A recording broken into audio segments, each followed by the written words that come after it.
La Reserva de la Biosfera de Urdaibai para nosotros es un laboratorio de prácticas donde desarrollarnos de manera sostenible y fue el primer lugar donde empezamos a trabajar desde Covideac.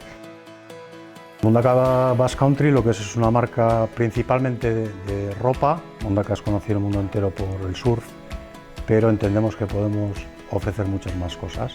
Y a la marca lo que le queremos es, queremos construir un relato y ese relato viene por dónde estamos, ¿no? Por el territorio, por la cultura y por sus gentes.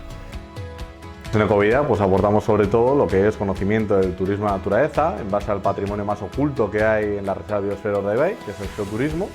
Y tenemos un sitio privilegiado para conocer la historia de la Tierra a través de las rocas, de sus fósiles.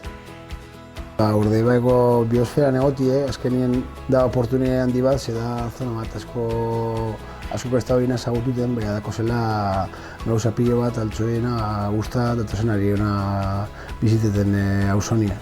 Azkenien dako haurien kantue, jentik itxen dobela gauzek dator idea bategaz, da gero juten diese beste idea bategaz kanpora.